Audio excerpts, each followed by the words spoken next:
안녕하세요. 오늘은 특수상대성 이론에 대해서 알아보겠습니다. 먼저 특수상대성 이론을 배우기 이전에 상대속도라는 표현을 한번 보겠습니다. 상대속도라 함은 운동하고 있는 관찰자가 본 물체의 속도를 의미합니다. 이때 우리가 관찰자가 본 물체의 속도를 구하기 위해서는 물체의 속도 빼기 관찰자의 속도를 하면 상대 속도가 구해지게 됩니다. 조금 더 쉽게 A가 본 B의 상대 속도는 B의 속도 빼기 A의 속도로 표현해 주시면 됩니다.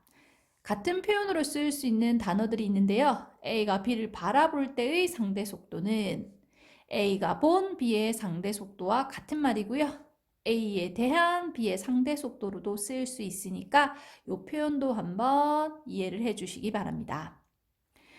직선 위에서 운동하는 물체의 상대 속도를 구하는 방법입니다. 항상 속도라고 하는 것은 방향을 가지기 때문에 오른쪽으로 운동하는 물체의 속도를 만약 플러스로 정하였다면 왼쪽으로 운동하는 물체의 속도는 마이너스라고 해야 되죠? 그래서 항상 방향을 플러스와 마이너스로 표현해 준다라고 생각을 해 주시고요. 두 물체의 운동 방향이 같을 때는요, 상대 속도의 크기는 두 속도 크기의 차로 구해주면 됩니다. 여러분들이 부모님 차를 타고요, 고속도로를 달리고 있다고 생각해 보세요. 같은 방향으로 이동하는 차의 경우에는 속도 차가 그렇게 많이 느껴지지 못할 겁니다. 그 이유는 두 속도 크기의 차이만큼만 느껴지기 때문입니다. 두 물체의 운동 방향이 반대일 때를 생각해 보겠습니다. 부모님 차를 타고 역시 고속도로를 달리고 있는 상황에서 반대편 차선의 자동차들은 옆으로 쌩 이렇게 지나가는 것처럼 느껴봤나요? 이는 상대 속도의 크기는 두 속도 크기의 합으로 느껴지기 때문이라고 생각해 주시면 됩니다. 예를 한번 들어보겠습니다. 동쪽으로 60km/h의 속도로 달리고 있던 버스를 타고 있던 재석이가 승용차를 보았답니다. 즉, 재석이가 본 승용차의 상대 속도를 구하여라 라는 의미죠. 따라서 그렇게 되면 승용차의 속도 빼기 재석이가 타고 있는 버스의 속도가 되어야 하겠죠. 문제에서 승용차의 실제 속도를 구하여라 라고 했기 때문에 승용차의 속도를 x라고 두었고요. 거기에다가 재석이가 탄 버스의 속도를 빼주자 그랬죠? 빼기. 그런데 어차피 동쪽이라서 그죠? 60은 자, 이때 상대 속도가 나와 있는 문제죠? 서쪽으로 20km/h의 속도로 움직이는 것처럼 보이는 상대 속도가 얼마이다? 20이다. 그런데 서쪽이다. 따라서 마이너스 20이 됩니다. 이렇게 해서 x를 구하면 동쪽 40km/h의 값이 나오죠. 따라서 승용차의 실제 속도는 동쪽으로 40km/h가 되는 겁니다. 자, 이제 아인슈타인의 특수상대성 이론에 대해서 알아보도록 하겠습니다. 우리가 뉴턴 운동 제3법칙을 배웠죠? 제1법칙 관성법칙, 제2법칙 가속도 법칙, 제3법칙 작용 반작용 법칙이 있었어요. 뉴턴은 이 세 가지 법칙만으로도 그리고 후에 중력에 대한 중력 법칙도 등장을 하기 때문에 이러한 법칙들로 운동을 설명하는 데에는 충분하다고 생각을 했습니다. 그런데 후에 아인슈타인이 시간과 공간의 개념을 바꾸게 되죠. 이거의 시작은요, 바로 마이컬슨과 몰리가 한 실험입니다. 마이컬슨과 몰리는 에테르의 존재를 확인하기 위해서 실험을 하게 됩니다. 우선 에테르라는 것이 무엇인지 봐야겠죠? 자, 예를 들면 흐르는 강물이 있습니다. 이 방향으로 강물이 흐를 때 이 방향, 같은 강물이 흐르는 방향으로 배가 움직일 때와 또한 배가 강물이 흐르는 방향의 반대 방향으로 움직일 때 이 두 배의 속력은 다르다라는 걸 알 수가 있습니다. 그럼 빛도 매질이 있다면 그 매질 속에서 빛의 속력이 달라지지 않을까라는 생각이 들죠. 에테르라는 것은 빛을 전파시켰다고 여겨지던 매질을 의미합니다. 이 매질은요, 볼 수도 없고 만질 수도 없고 냄새도 없는 가상의 매질이라고 생각을 해주시면 되고요. 자, 똑같이 가상의 매질, 에테르가 지금 노란색 화살표 방향으로 이렇게 흐르고 있다면 지구는요, 태양 주위를 공전하면서 어떨 때는 에테르의 흐름과 동일한 방향으로 움직일 거고요. 어떨 때는 에테르의 흐름과 반대 방향으로 움직이겠죠. 이렇게 지구와 태양이 움직이면서 에테르의 흐름에 따라서 빛의 흐름도 달라질 것이다 라고 생각을 했습니다. 그래서 마이컬슨과 몰리가 빛을 가지고 에테르의 존재를 확인하기 위해서 한 실험이 바로 이 실험이라고 생각해 주시면 됩니다. 마이컬슨과 몰리의 실험을 한번 살펴보겠습니다. 먼저 광원이 있고요. 빛을 쏘아주면 거울은 빛을 반사하는 역할을 할 겁니다. 그리고 반거울이라고 하는 건 빛의 일부는 반사, 빛의 일부는 투과시키는 역할을 할 거고요. 그렇게 해서 빛 검출기에서 되돌아오는 빛을 검출해서 얼마의 시간이 걸렸지 도달하는 데까지 걸리는 시간을 확인해 볼 겁니다. 먼저 광원에서 빛을 쏘았을 때 첫 번째 반거울에서 빛이 반사되었다면 거울은 당연히 빛을 반사밖에 못하죠. 그러면 두 번째 반거울에서는 투과를 시키게 돼요. 즉 첫 번째 경로는 1번, 2번, 3번으로 가는 경로가 완성이 되었고요. 두 번째 광원을 쏘았을 때는 먼저 투과부터 했죠. 그 다음에 거울은 반사밖에 못 시키고요. 첫 번째 투과했으니까 두 번째 뭐 해야 돼요? 반사해야 되죠? 그러니까 1-, 2-, 3- 경로가 있다고 생각해 보세요. 서로 빛의 경로가 다르기 때문에 만약에 에테르가 요 방향으로 있다면 당연히 이렇게 지날 때와 이렇게 지날 때는 시간의 차이가 있지 않을까요? 그러니까 빛이 반드시 속도 차이가 있어야 한다라고 생각을 했다는 거죠. 하지만 이 실험 결과는 어떤 경로를 거치든 빛의 속도에는 차이가 없었다라는 거고요. 결론적으로 에테르라는 빛을 전파시킨다고 생각해지는 매질은 없다는 결론을 내리게 됩니다. 실험 결과 아인슈타인은 빛은 매질이 없이 진공 중에서도 전파할 수 있다고 생각을 하게 되었고요. 또한 빛의 속력이 관찰자의 속도에 관계없이 항상 일정하다는 것을 알게 되었습니다. 아인슈타인은 마이커슨 몰리의 실험 결과를 통해 에테르가 없다는 것으로 해석하였고요. 이때 두 가지 가정을 세웁니다. 첫 번째는 상대성 원리입니다. 모든 관성좌표계에서 물리법칙은 동일하게 성립한다는 것이 상대성 원리인데요. 이때 관성좌표계 또는 관선계라 함은 정지해 있거나 등속도로 움직이는 좌표계를 얘기하고요. 이렇게 관성좌표계에서 관성법칙이 성립을 하게 된다라고 보시면 됩니다. 우리가 지금 현재 일정한 속력으로 움직이고 있는 자동차가 있다고 생각을 하면 자동차 위에서 어떤 사람이 공을 던지게 되면 이 공은요, 중력이라는 힘을 받게 되죠. 그리고 이 공의 질량 바뀌지 않죠. 그리고 이 공에 작용하는 가속도는 중력 가속도만 존재를 하게 됩니다. 즉, 지금 트럭 위에 있는 관찰자가 스스로 본다면 자기는 공이 어떻게 보여요? 그냥 위로 올라갔다가 밑으로 내려오는 거로 보이게 됩니다. 하지만 움직이고 있는 일정한 속도로 움직이고 있는 자동차 위에 이 사람을 정지해 있는 지면에 있는 관찰자가 보게 된다면 이 사람은 분명히 공을 여기서 던졌잖아요. 그런데 차는 이만큼 가 있으니까 이 사람은 그냥 내려오는 공을 받았음에도 불구하고 정지해 있는 관찰자가 왔을 때 공은 이렇게 움직이는 것처럼 보이게 되어야 합니다.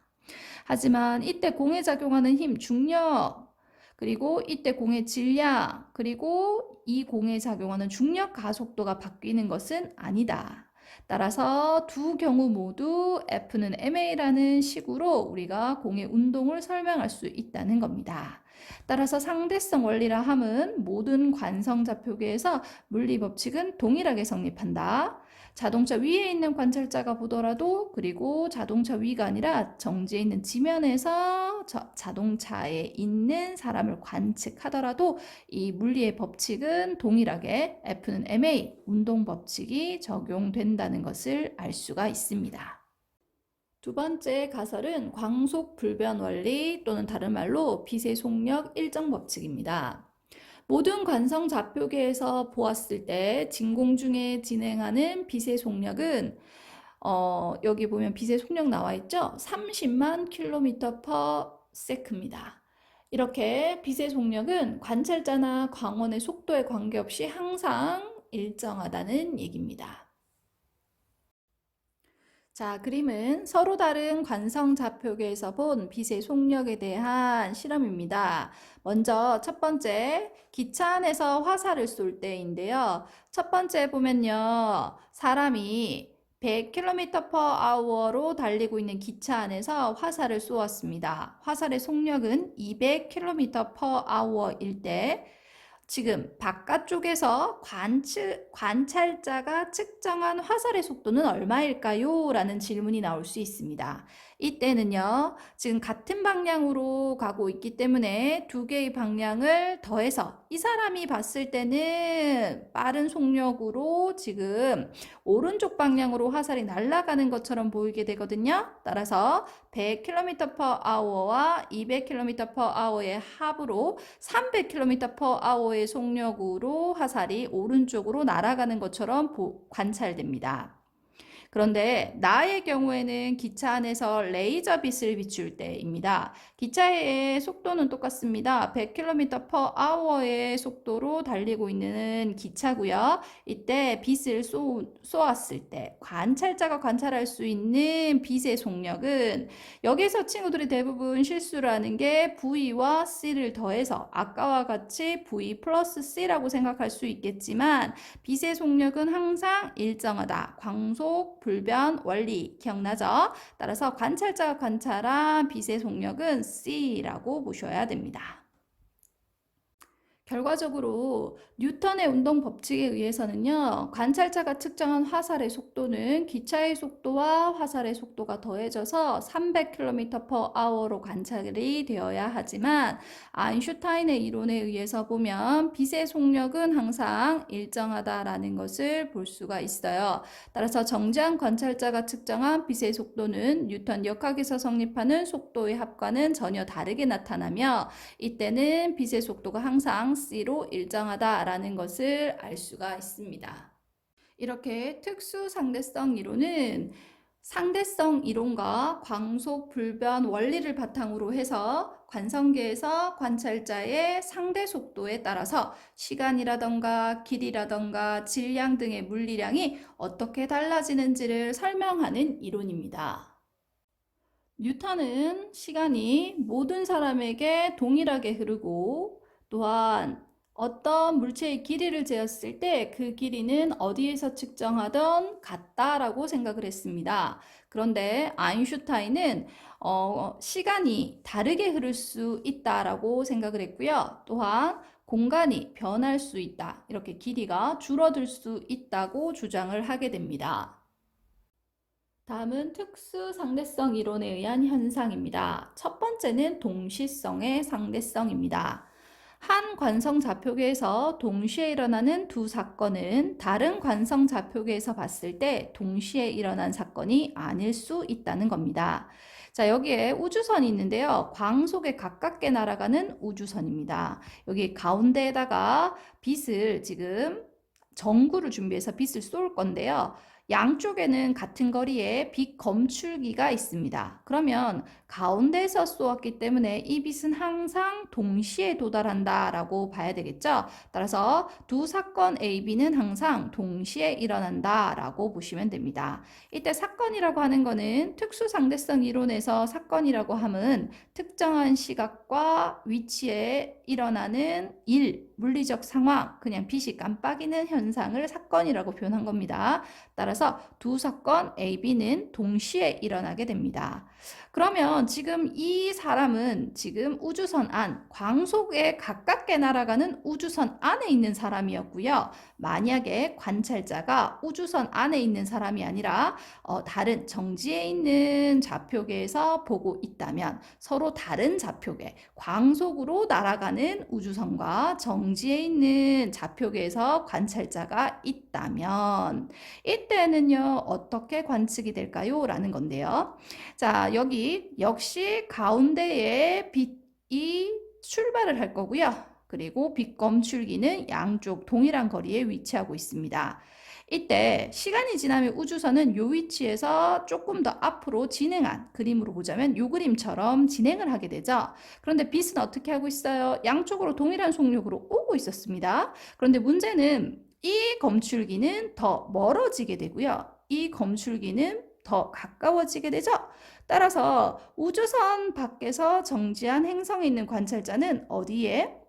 B, 그죠? 여기가 B였죠. B에 있는 사건이 먼저 일어나게 된다라는 걸 알 수가 있습니다. 즉, 동시성의 상대성은 지금 관성좌표계가 어때요? 여기는 광속에 가깝게 날아가는 우주선 안에서 본 거고요. 그 다음 여기는 관찰자가 그 우주선을 정지한 좌표계에서 바라보고 있을 때라고 생각해 주시면 되고요. 이렇게 되면 동시에 일어난 두 사건이 다른 좌표계에서 볼 때 동시에 일어난 사건이 아닐 수도 있다라는 결론을 볼 수가 있습니다.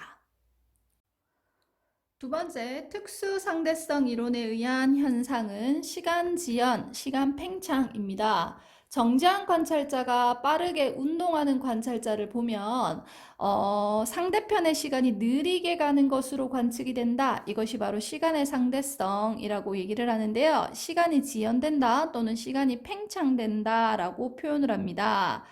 자, 여기에 보면 빛시계가 있는데요. 빛시계는 양쪽에 거울을 두고요. 빛을 왕복시켜서 되돌아오는데 걸린 시간을 측정하는 것이라고 생각하면 되고요. 빠른 속도 V로 등속도 운동하는 우주선 안에 빛시계가 내장되어 있습니다. 그러면 여기에서 지금 우주선 안에 있는 사람은요, 이 빛시계를 이용해서 빛이 왕복하는 데 걸리는 시간을 측정할 수가 있겠죠?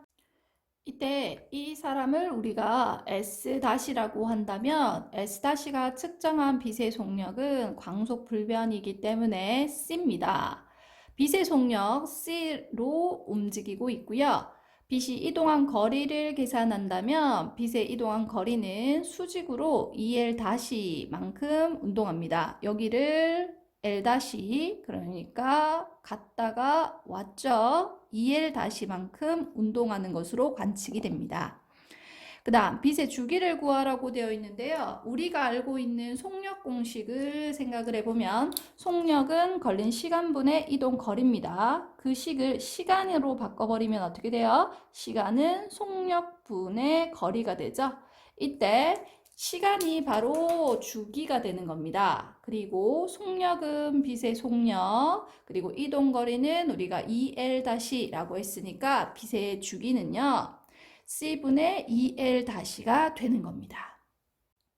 이때 T-고유라는 표현이 나오는데요. 고유시간이라고 하는 것은 빛시계와 같은 관성좌표계에 있는 관찰자가 측정한 시간을 얘기하거든요. 여기에서 빛시계와 같은 관성좌표계에 있는 관찰자는 우주선 안에 있는 관찰자 S-가 되는 거죠. 그래서 T고유라고 되어 있는 겁니다. 자, 이번에는 우주선 밖의 관찰자 S가 빛의 왕복 시간을 관측한 경우입니다.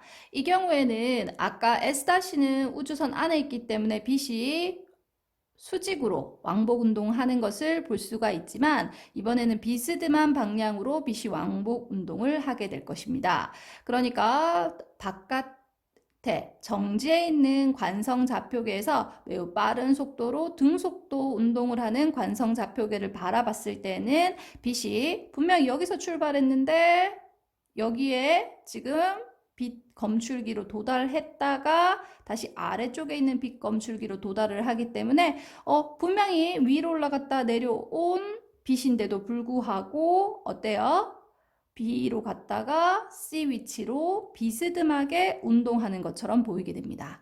따라서 원래 빛의 속력은 광속불변 변하지 않는다. 그대로 C고요. 빛의 이동거리는 정지한 관찰자는 운동하는 관찰자의 빛이 비스듬하게 운동하는 것처럼 보이기 때문에 이때 이 거리를 L이라고 하고 2L만큼 운동하는 것으로 볼 수가 있습니다. 따라서 주기를 구해보면 C분의 2L이 되는 거죠. 누가 봐도 L-보다는 L이 길죠? L이 크니까요. 시간도 어때요? 주기를 본다면 L이 크므로 T도 고유 시간보다 길게 관측이 된다라는 거죠. 결론입니다. 일단 고유 시간이라는 단어부터요. 빛시계와 같은 관성 좌표계에 있는 관찰자가 측정한 시간이 고유 시간입니다. 그리고 빠르게 운동하고 있는 관성 좌표계와 정지해 있는 관성 좌표계가 있다면 빠르게 운동하고 있는 좌표계 안에 있는 사람의 시간은 수직으로 이만큼 이동한 것으로 관측된다면 똑같은 상황을 다른 좌표계, 즉 정지한 좌표계에서 있는 사람이 관측을 하면 굉장히 경로가 길어졌죠. 그러니까 빛의 경로가 길어진 만큼 시간이 또옥다악 또옥다악 이렇게 느리게 가는 것처럼 느꼈을 겁니다. 즉 고유 시간보다 정지한 관찰자가 관측한 시간이 더 길게 느껴지게 됩니다. 자, 이 경우도 한번 생각해 봐야 됩니다. 지금 우주선이 빠른 속도 V로 등속도 운동을 하고 있습니다. 그런데 이 우주선 안에 있는 사람은 자신이 빠른 속도로 움직이고 있다는 것을 못 느낍니다. 등속도 운동을 하니까 자신은 정지한 것처럼 느낄 겁니다. 만약에 이 사람이 누구를 관측하는 거야? 정지에 있는 관찰자를 관측하는 경우도 한번 생각해 보세요. 이 경우에는요, 여기에 우주선에 타고 있었던 S-가 S의 시간을 관측을 할 때 S-는 자신이 정지한 것처럼 느낄 거고요. S는 V라는 속력으로 자신이 운동하고 있는 방향과 반대 방향으로 움직이는 것처럼 관측이 될 겁니다. 이때 정지한 관찰자가 빠르게 운동하는 관찰자를 보면 정지한 관찰자가 측정한 시간보다 빠르게 운동하는 관찰자의 시간이 느리게 가는 것으로 관측이 됩니다. 따라서 문제를 풀 때는 반드시 누가 관측했는지에 대한 내용도 반드시 살펴보고 문제를 주의 깊게 풀어야 됩니다. 이번에는 빛의 속도에 대비한 속도에 따른 시간 팽창 정도를 나타낸 것인데요. 빛의 속도가 빠르면 빠를수록 시간 팽창률이 커지고 있는 거 보이죠? 물체의 속도 V가 빛의 속력 C에 가까우면 가까울수록 시간 지연 정도가, 즉 시간 팽창 정도가 커진다라는 것을 기억해 주시면 됩니다. 중요하니까 한 번 더 살펴볼게요. 우주선 안에 있는 S-의 빛은 올라갔다가 내려오는 경로로 움직였어요. 그래서 우주선 안에 있는 사람은 1초 흘렀네 라고 느꼈다면 우주선 밖에 있는 사람이 우주선 안을 보면 빛의 경로가 이렇게 움직이는 것처럼 보이게 됩니다. 따라서 실제로 우리가 우주선 밖의 관찰자가 볼 때에는 2초 흘렀네 라고 느끼게 되죠. 따라서 빠르게 움직이고 있는 관찰자를 정지해 있는 관찰자가 관측을 할 때 빠르게 움직이고 있는 관찰자의 시간이 느리게 가는 것으로 관측이 됩니다. 이번엔 길이 수축에 대해서 알아보겠습니다. 한 관성 좌표계의 관찰자가 상대적으로 운동하는 물체를 보면 그 물체의 길이가 수축되는 것으로 관찰이 됩니다. 이것을 우리가 길이의 상대성이라고 얘기를 합니다. 이때 고유 길이라고 하는 것은 정지 상태에 있는 물체의 길이 또는 항관성 좌표계에 대해 고정된 두 지점 사이의 길이이다 라고 되어 있는데요. 실제로 우리가 이 상황을 한번 살펴본다면 영희는 정지에 있죠. 그리고 지구와 목성도 정지에 있죠. 우리가 측정하고 싶은 것은 지구와 목성 사이의 거리고요. 따라서 정지되어 있는 두 물체와 같은 좌표계에 있는 영희가 측정한 길이가 바로 고유 길이가 됩니다. 지구와 목성 사이 거리를 측정할 건데요. 지금 영희가 측정한 것이 바로 고유 길이라고 했습니다. 그런데 철수가 측정을 하면 철수의 입장에서 한번 볼까요? 철수는요, 오른쪽으로 V라는 속력으로 매우 빠르게 움직이고 있습니다. 그런데 자신은 등속도 운동을 하기 때문에 자신이 움직인다고 생각을 하지 못하죠. 자기는 정지되어 있다고 생각을 합니다. 그럼 상대적으로 지구와 목성이 자신이 운동하고 있는 방향의 반대 방향으로 V라는 속력으로 움직이고 있다고 생각을 하게 됩니다. 그럼 철수의 입장에서는 정지한 좌표계에서 움직이고 있는 좌표계의 길이를 측정하게 되는 거고요. 정지한 좌표계에서 움직이고 있는 좌표계, 상대적으로 운동하고 있는 물체의 길이는 수축되어 보이게 됩니다. 따라서 실제보다도 더 수축된 길이로 측정이 되게 됩니다. 실제 지구와 목성 사이의 거리를 측정한 것은 L 고유라고 한다면 철수가 측정하게 된 것을 L 다시, 실제 철수가 측정한 길이가 짧아진 것을 볼 수가 있습니다. 정리를 해볼게요. 철수가 측정한 물리량은 일단 영희의 입장과 철수의 입장을 한번 살펴보면 시간 개념으로 볼 때는 정지한 관찰자가 운동하는 관찰자를 보고 있는 그림으로 보시면 철수는요, 빛시계가 있는 좌표계와 함께 움직이고 있는 좌표계였죠. 따라서 그게 고유 시간이었어요. 따라서 철수의 시간은 고유 시간이 되고요. 영희는 정지한 좌표계에서 측정한 시간 t, 그냥 t라고 하면 됩니다. 이렇게 되면 영희가 측정한 것이 훨씬 더 시간이 길었었죠. 정지한 좌표계에서 관측한 시간이 컸습니다. 따라서 t가 t 고유보다는 큰 상황이 되었습니다.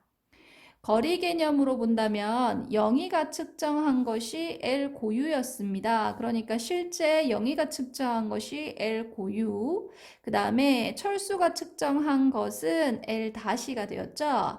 이때 L 고유가 더 컸었던 거 기억납니까? 이것을 식으로 한번 확인해 보면 철수가 측정한 것은 L 다시였고요. 속력 곱하기 시간이니까 V 곱하기 T 다시 고유가 되는 겁니다. 그리고 영희가 측정한 거리는 L 고유였고요. 속력 곱하기 시간이니까 V 곱하기 T가 됩니다. 속력은 V로 같지만 시간은 T 고유가 더 짧았던 거 기억납니까? 따라서 영희가 측정한 L 고유가 더 길다라고 보면 됩니다. 즉 철수가 측정한 L 다시가 길이 수축된 길이라고 생각하시면 됩니다. 결론입니다. 철수가 빠르게 운동하고 있지만 철수 입장에서 철수는 정지한 좌표계에 있다고 보시면 되고요.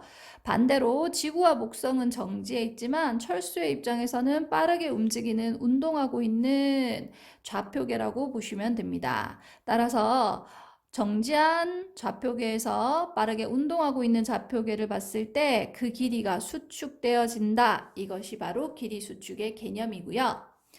빛의 속도에 대비한 속도의 크기에 따라서 길이 수축의 정도를 보면 속도가 빠르면 빠를수록 빛의 속도에 가까우면 가까울수록 결국 길이의 수축되는 정도가 더 커진다라는 것도 한번 살펴보시면 됩니다.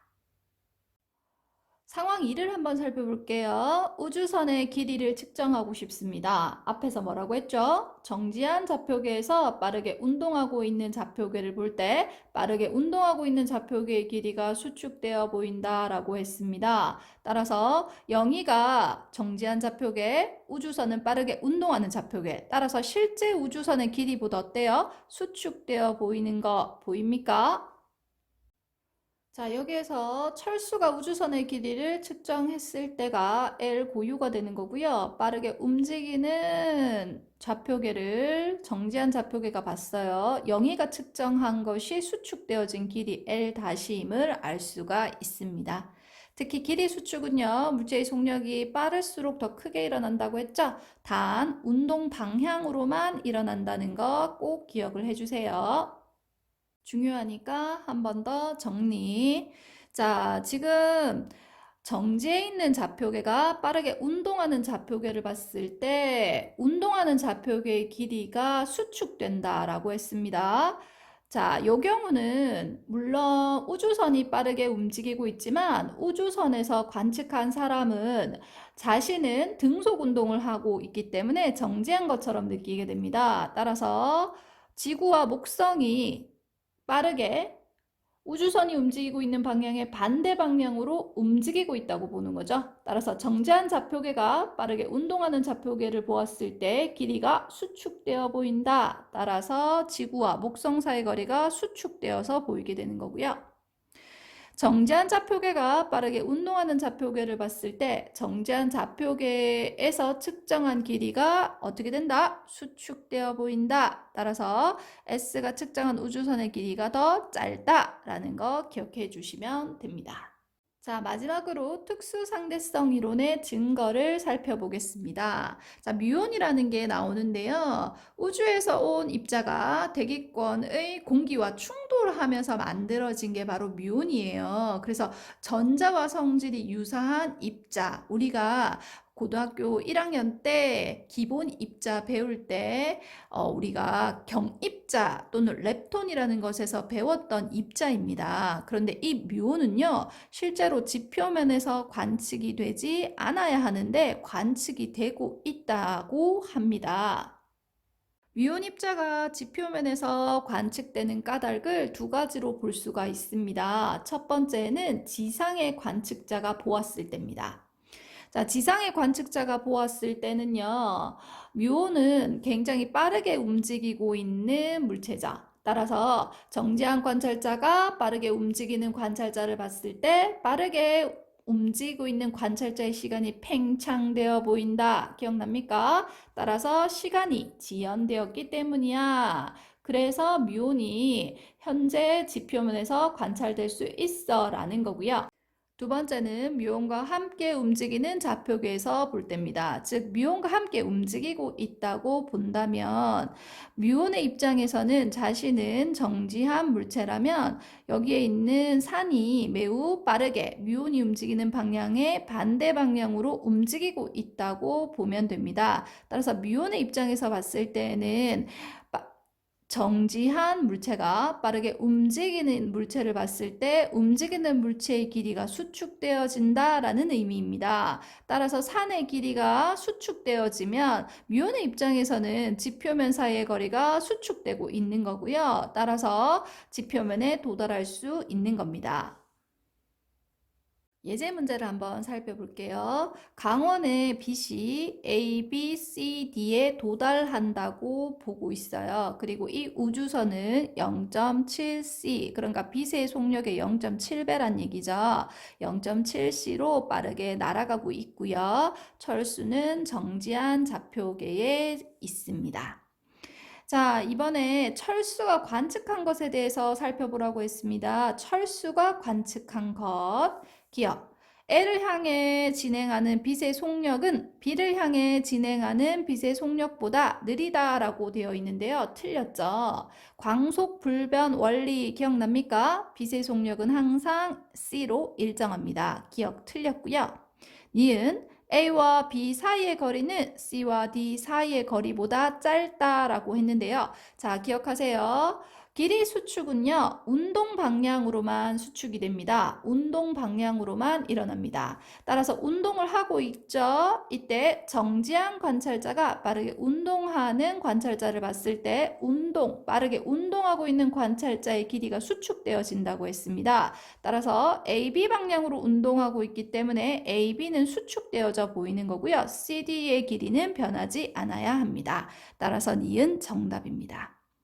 디귿입니다. 빛은 A, B, C, D에 모두 동시에 도달한다 라고 했습니다. 틀렸죠? 자, 우주선이 진행하는 방향으로 진행을 하다 보면 A의 빛 검출기가 앞으로 오는 것과 같은 효과죠. 따라서 빛이 먼저 도달할 수 있습니다. 따라서 정답은 2번입니다. 두 번째 예제입니다.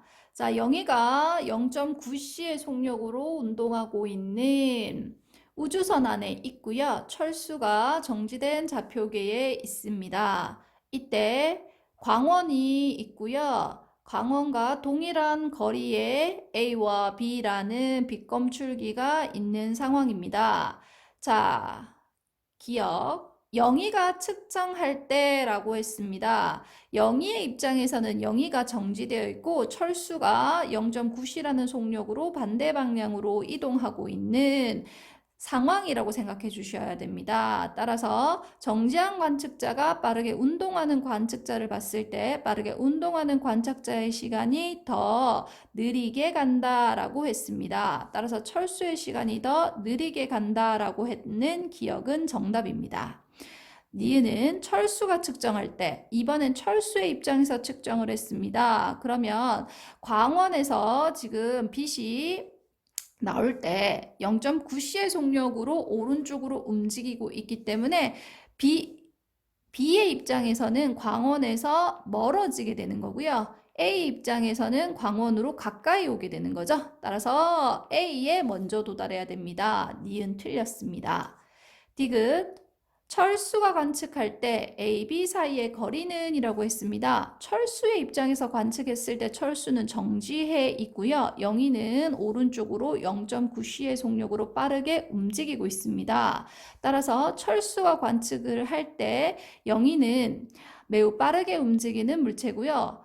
정지한 관측자가 빠르게 운동하는 관측자를 봤을 때의 길이는 수축되어진다라고 했죠. 따라서 철수가 측정하면 2L보다는 작게 됩니다. 답은 4번이 됩니다.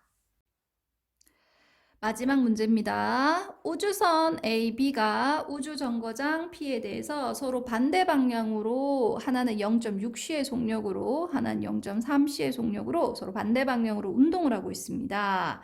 이때 우주정거장 P에서 관측할 때 A와 B의 길이가 L로 같았답니다. 자, 기억입니다. B에서 측정할 때 레이저의 속력, 빛의 속력은요, C로 항상 일정하죠. 광속 불변, 기억나죠? 기억 틀렸습니다. C보다 작다라고 했는데 C로 일정합니다. 니은, 고유 길이는 A가 B보다 크다라고 했는데요. 실제로 P 입장에서 봤을 때 A와 B의 길이가 L로 같았죠. 그런데 쌤이 뭐라 그랬죠? 광속에 가까울수록, 즉 속력이 빠르면 빠를수록 뭐 한다 그랬어? 바로 길이가 많이 수축되었다 그랬거든. 그런데 얘의 속력이 더 빠르잖아. 우주선 A의 속력이 더 빠른데 길이가 L이래. 더 많이 수축되었는데 L이란 얘기고 얘는 덜 수축되었는데 L이란 얘기잖아. 따라서 고유 길이, 실제 길이는 A가 더 많이 수축된 상황이니까 A의 실제 길이가 더 길었어야 되죠. 따라서 니은 정답입니다. A가 크다. 디귿입니다. P에서 측정할 때 B에서의 시간이 A에서의 시간보다 느리게 간다라고 했습니다. 정지한 관찰자가 운동하는 관찰자를 보았을 때 운동하는 관찰자의 시간이 더 느리게 간다고 했습니다. 둘 다 느리게 가는 건 맞는데요. 아까도 얘기했지만 속력이 빠를수록 더 느리게 간다라고 했던 거 기억납니까? 따라서 P에서 측정할 때는 A에서 더 속력이 느려야 됩니다. 정답은 2번입니다.